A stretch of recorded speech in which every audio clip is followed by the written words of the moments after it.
बम जैसे हो गए। और सबसे पहले देखिए सीरिया में क्या हिरोशिमा बना दिया इजराइल ने हाल ही में, क्योंकि जिस तरीके के हालात सीरिया में हुए और बड़े हमले इजराइल की तरफ से भी किए गए और सबसे बड़ा हमला हुआ तारतूस के अंदर, जिसके बाद यह कहा जा रहा है कि सीरिया में इजराइल की तरफ से परमाणु बम का इस्तेमाल किया गया, टेस्टिंग की गई। सबसे पहले आपको वो हमले की तस्वीरें मैं दिखाता हूं, जिसके बाद ना सिर्फ धरती हिली बल्कि पूरी दुनिया में हड़कंप मच गया। सबसे बड़ा वो हमला सीरिया के अंदर इजराइल की तरफ से किया गया, जिसके बाद न सिर्फ सीरिया दहला, पूरी दुनिया में हड़कंप मच गया था। ला इलाहा इल्लल्लाह, ला इलाहा इल्लल्लाह। 16 दिसंबर को इस हमले को अंजाम दिया गया और यह दावा किया गया इजराइल की तरफ से कि असद के जो सैन्य ठिकाने हैं, जो तमाम वो हथियार डिपो हैं, तारतूस को क्योंकि टारगेट यहां किया गया था और इसीलिए यह बड़ा धमाका हुआ। लेकिन अब एक्सपर्ट्स बड़े दावे यहां पर करते हुए नजर आ रहे हैं।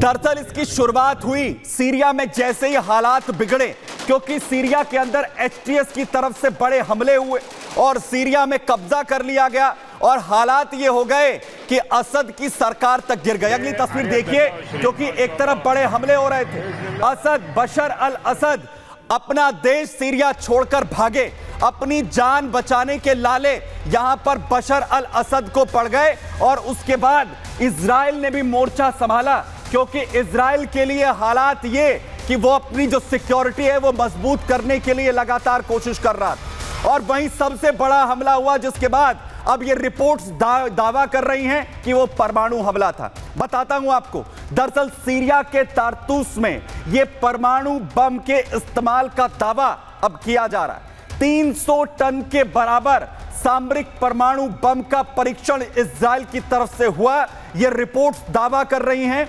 और 200 फीट चौड़ा पर्वत जो पहाड़ वहां पर था और उसके पास 1 किलोमीटर तक पेड़ वहां पूरी तरह से गायब हो गए, तबाही मच गई। और तारतूस में धमाके के बाद पश्चिम की तरफ जो हवा है वो बही और वहीं 20 घंटे के बाद तुर्की के अंदर भी रेडिएशन का स्तर बढ़ता हुआ पाया गया। साइप्रस और मेर्सिन में भी रेडिएशन के स्तर को बढ़ा हुआ बताया जा रहा है रिपोर्ट्स में। और इसी के साथ ये दावा हो रहा है कि ये जो इस्तेमाल बम का किया गया ये और कोई नहीं, ये परमाणु बम था और इसीलिए इजराइल पर ये बड़े आरोप यहां पर लग रहे हैं। और साथ ही साथ ये बम, बड़ा दावा जिसका हो रहा है, ये अमेरिकी बम बताया जा रहा है, अमेरिकी B-61 बम।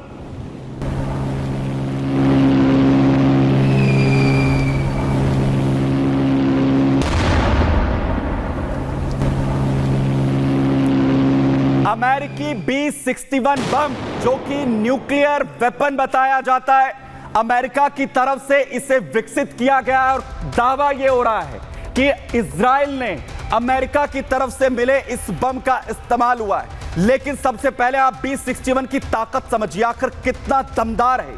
आखिर सीरिया में अमेरिकी B-61 बम के इस्तेमाल की रिपोर्ट्स दावा कर रही हैं। कम ताकत वाला और सामरिक परमाणु हथियार है B-61। B-61 से 2 चरणों में रेडिएशन वाला धमाका होता है। दरअसल साल 1960 के अंदर B-61 को अमेरिका ने विकसित किया था और लगभग 320 किलोग्राम का यह वजन का भारी भरकम बम है। गाइडेंस सिस्टम से यह पूरी तरह से लेस है B-61, जिसके जरिए सटीक निशाना लगाने में जो महारत है वो हासिल होती है। वहीं हाई, लो एल्टीट्यूड और एयर बस्ट में इसका इस्तेमाल किया जा सकता है। हर एल्टीट्यूड पर इसका इस्तेमाल अपने दुश्मनों पर किया जा सकता है।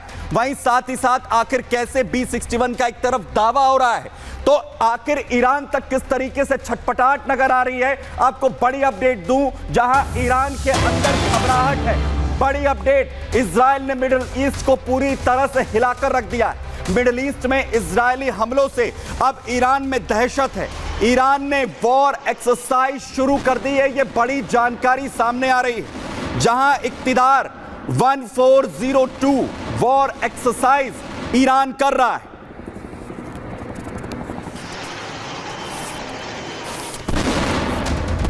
तो ईरान की तरफ से 1402 वॉर एक्सरसाइज की शुरुआत यहां पर की गई है। तो घबराहट इस वक्त ईरान तक दिख रही है, जिस तरीके की आक्रामकता इजराइल की अब मिडिल ईस्ट में, और उसके बाद यह कहा जा रहा है कि अगला नंबर ईरान का हो सकता है। वहीं खामनेई ने अब युद्धाभ्यास के जो आदेश हैं वो अपनी सेना को जारी कर दिए हैं। कई बेसिस पर जो युद्धाभ्यास है वो इस वक्त ईरान की सेना कर रही है, आर्टिलरी के साथ जो प्रैक्टिस है वो इस वक्त की जा रही है। वायु सेना भी जो हवाई हमले हैं उसे लेकर अपना अभ्यास कर रही है, और लगातार एक के बाद एक गोला बारूद दागने की जो एक्सरसाइज है, डिफेंस की जो एक्सरसाइज है वो चल रही है ईरानी सेना की तरफ से। दरअसल इक्तिदार 1402 वॉर एक्सरसाइज जिसकी शुरुआत की गई है, यूएस और इजराइल हमलों से दरअसल ईरान के अंदर दहशत है, ईरान घबराया हुआ है। आर्टिलरी डिफेंस मैकेनिज्म को इस वक्त वो लगातार टेस्ट कर रहा है, और साथ ही इजरायली हमले से खुद को बचाने की कोशिश भी इस युद्धाभ्यास के जरिए है। वहीं गोला बारूद से अपनी युद्ध क्षमता इस वक्त ईरान जांचने की कोशिश कर रहा है कि अगर पलटवार भी यहां पर हो तो उसके बाद बड़ा हमला ईरान की तरफ से हो। लेकिन सबसे बड़ा सवाल यह है कि अगर इजराइल की तरफ से इस बड़े हमले को अंजाम दिया गया और यह न्यूक्लियर वेपन था, तो क्या तबाही अब ज्यादा दूर नहीं है? देखिए जरा।